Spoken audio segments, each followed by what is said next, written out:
మారుతున్నాయి. ఒక గొడవ సద్దుమణిగింది అంటే మరో గొడవ తెర మీదకి వస్తుంది. మొన్న పొన్నం ఇష్యూ, ఇప్పుడేమో వివేక్ మళ్ళీ అడ్లూరి మధ్య గొడవ రచకెక్కుతోంది. ఎందుకు ఇటువంటి విభేదాలు తలెత్తుతున్నాయి? ఇవన్నీ కూడా అధిష్టానానికి తలనొప్పిగా మారినటువంటి పరిస్థితిని చూస్తున్నాం. అంటే కాంగ్రెస్ పార్టీలో ఇలా ఉండకపోతే ఆశ్చర్యపోవాలి. అసలు ఇంత ఆలస్యంగా స్టార్ట్ అయింది ఏంటి అనేది నా అనుమానం. That is the style of Congress. కాంగ్రెస్లో విభజన లేని ఎక్కడ చెప్పండి. కర్ణాటకలో సిద్ధరామయ్య, శివకుమార్ల మధ్య లేదా? రాజస్థాన్లో అశోక్ గెహ్లాట్, సచిన్ పైలట్ల మధ్య మనం చూడలేదా? సో కాంగ్రెస్ పార్టీ ఎక్కడున్నా ఇలాంటి విభేదాలు సహజం. ఇప్పుడు చిదంబరం రోజుకో మాట మాట్లాడి కాంగ్రెస్ పార్టీ ఇబ్బందుల్లో పడేస్తలేరా? శశి థరూర్, మనీష్ తివారీ, సల్మాన్ ఖుర్షీద్లు ఆపరేషన్ సింధూర్ తర్వాత కాంగ్రెస్ నాయకత్వ విధానానికి భిన్నంగా బీజేపీకి అనుకూలంగా మాట్లాడలేదా? అందువల్ల కాంగ్రెస్ పార్టీలో ఇది సర్వసహజ పరిణామం. ఇప్పుడు మీరు అన్నట్లు లక్ష్మణ్ కుమార్ వర్సెస్ పొన్నం ప్రభాకర్ నడిచింది. దాన్ని మాదిగా వర్సెస్ ఓబీసీ వివాదంగా రూపాంతరం చెందే సమయంలో మహేష్ కుమార్ గౌడ్ స్ట్రాంగ్గా రియాక్ట్ అయ్యాడు, ఆపగలిగాడు. రేవంత్ రెడ్డికి కూడా పిలిచి మాట్లాడారు. ఇప్పుడు ఆల్రెడీ తెలంగాణలో మాలా మాదిగల మధ్య ఆ విభేదాలు ఉన్నాయి వర్గీకరణ సమస్య కాలం నుంచి. అది కాస్త ఇప్పుడు నిజంగా చెప్పాలంటే వివేక్ సమస్య మాలలందరి సమస్య కాదు, లక్ష్మణ్ కుమార్ సమస్యలా మాదిగలందరి సమస్య కాదు. కానీ రాజకీయ నాయకత్వం ఒక ఘర్షణ పడుతున్నప్పుడు అది సామాజిక కోణాన్ని సంతరించుకోకుండా తప్పదు. మనం ఏం చేయలేదు. దాన్ని బాలకృష్ణ వర్సెస్ చిరంజీవి వచ్చినప్పుడు అది ఆ కోణాన్ని సంతరించుకుంది కదా. సో అలాగే ఇప్పుడు కూడా వివేక్ వర్సెస్ లక్ష్మణ్ కుమార్ ఇదొక వివాదం. ఆల్రెడీ కొండా సురేఖ వివాదం ఆల్రెడీ ఉంది. Konda Surekha versus west of Warangal. ఇప్పుడు మనకు వెస్ట్ వరంగల్ ఎమ్మెల్యేలు అసలు అధిష్టానం దాకా కొండా సురేఖ పైన కంప్లైంట్లు మొదలయ్యాయి. సో ఇలా మీకు తెలంగాణ కాంగ్రెస్ పార్టీలో ఇవి కాక రాజగోపాల్ రెడ్డి మునుగోడు నుంచి గర్జిస్తూనే ఉన్నాడు. ప్రేమ్ సాగర్ రావు అలిగే ఉన్నాడు ఇంకా మంత్రి పదవి ఇవ్వనందుకు. సో ఏం చేయాలో అర్థం కాని పరిస్థితి కాంగ్రెస్ పార్టీలో. సో అందువల్ల ఇప్పుడు ఉన్న పదవులు తక్కువ ఉన్నాయి, ఎలా వడ్డించాలో తెలియని పరిస్థితి. ఈ మధ్య మంత్రుల మధ్య మంత్రి పదవి రాక రాజగోపాల్ రెడ్డి, ప్రేమ్ సాగర్ రావు, సుదర్శన్ రెడ్డి వీళ్ళంతా అసంతృప్తితో ఉంటే మంత్రి పదవులు వచ్చిన తర్వాత కొట్టుకొని వీళ్ళు అసంతృప్తి చెందుతున్నారు. ఇది కాక రేవంత్ రెడ్డితో పోటీ పడి ముఖ్యమంత్రి పదవి రాలేదన్న బాధ పైకి ఏమి అనకపోయినా సీనియర్ల మధ్య అలాగే ఉంది. సో ఇలా మల్టిపుల్ ఫ్రంట్స్లో మొదలైపోతున్నది. ఎక్కడికక్కడికి అసంతృప్తి రాజుకుంటుంది. అధికారం ఉంది కదా అని దాన్ని అడ్జస్ట్ చేసుకోగలుగుతున్నారు. ప్రజల్లో అసంతృప్తి కనుక పెరిగితే ఇవన్నీ ముదురుతాయి. ప్రజల్లో అసంతృప్తి పెరగకపోతే ఇవన్నీ సర్దుమణుతాయి. అందువల్ల అల్టిమేట్గా ఈ విభేదాలను అడ్రస్ చేసుకుంటూ రేవంత్ రెడ్డి ఈ పనిలో ఉంటే మాత్రం ఉపయోగం ఏముండదు. ఏ పార్టీలోనైనా ప్రజలు అసంతృప్తి చెందినప్పుడే అంతర్గత కుమ్ములాట్లు ముదురుతాయి.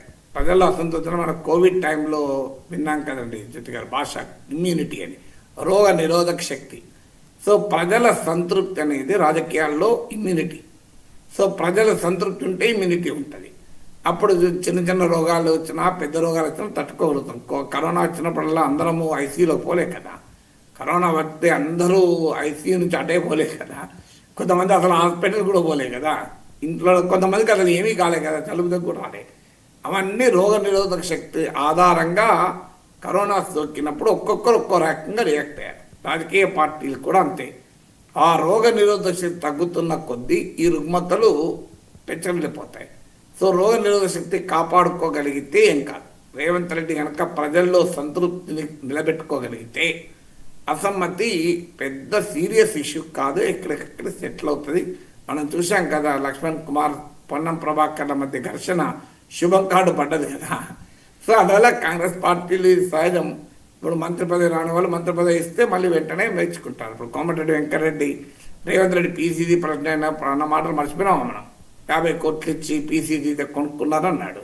ఇప్పుడు ఆయనే చెప్తున్నాడు 10 ఏళ్ళు ముఖ్యమంత్రిగా రేవంత్ రెడ్డి ఉండాలంటాడు. ఎట్లా అన్నారు చెప్పండి. అందువల్ల రాజకీయ నాయకుల స్టేట్మెంట్లు అలాగే ఉంటాయి. తమకు పీసీసీ రానప్పుడు 50 కోట్లతో పీసీసీ కొనుక్కున్నాడని కోమటిరెడ్డి వెంకటరెడ్డి విమర్శించింది రేవంత్ రెడ్డి పైన. తనకు మంత్రి పదవి ఇచ్చి తమ్మునికి ఇవ్వకపోయినా ఇప్పుడు ఏమంటాడు, రేవంత్ రెడ్డి 10 ఏళ్ళు ముఖ్యమంత్రి అంటున్నాడు. మరి ఏమైంది, ఈ లోపల ఏం జరిగింది? సో అందువల్ల రాజకీయ నాయకుల్లో గొడవలు అలాగే ఉంటాయి. తమ ప్రయోజనాల చుట్టూ వాళ్ళు తిరుగుతారు. వాళ్ళ సొంత ప్రయోజనాలు ఫస్ట్, పార్టీ ప్రయోజనాలు నెక్స్ట్, ప్రజల ప్రయోజనాలు లాస్ట్. ఇది రాజకీయ నాయకత్వం యొక్క లక్షణం. ఇది కేవలం ఒక్క పార్టీలోనే కాదు. మనం బీఆర్ఎస్లో కవిత గొడవ చూసాం, బీజేపీలో ఈటల రాజేందర్ వర్సెస్ బండి సంజయ్ లేదా బివేర్ నా కొడక అని చెప్పి ఈటల రాజేందర్ ఎవరిని అన్నాడు, మనకు తెలియదా? సో ఇవన్నీ మనం చూడలేదా? ఏమైనా అయినా కూడా బీజేపీ లాంటి క్రమశిక్షణ కలిగిన పార్టీ, దేశంలో అధికారం ఉన్న పార్టీ, సిద్ధాంత పటుత్వం ఉన్న పార్టీ ఏమైంది? ఈటల రాజేందర్ ఏమైనా చేయగలిగిందా? ఎవరినే చేయగలిగింది. అందువల్ల రాజకీయ పార్టీల్లో మీకు రాజాసింగ్ సస్పెండ్ చేశారు, ఈటల రాజేందర్ని ఏమీ చేయలేకపోయారు కదా. ఈటల రాజేందర్ను మందలించడం కూడా మందలించలేకపోయారు కదా. ఏం చేశారు? అది అక్కడ ఆగింది కదా. బివేర్ నా కొడక అనేది వెనక్కి పోలే కదా, అది ఆల్రెడీ ఉన్నది, మనకు గుర్తొస్తూనే ఉంటుంది కదా. అందువల్ల ఇవన్నీ సహజ, రాజకీయ పార్టీలో సహజం. కాంగ్రెస్ పార్టీలోనే ఉంది, వేరే పార్టీ లేదు అనుకుంటే మనం పొరపాటు.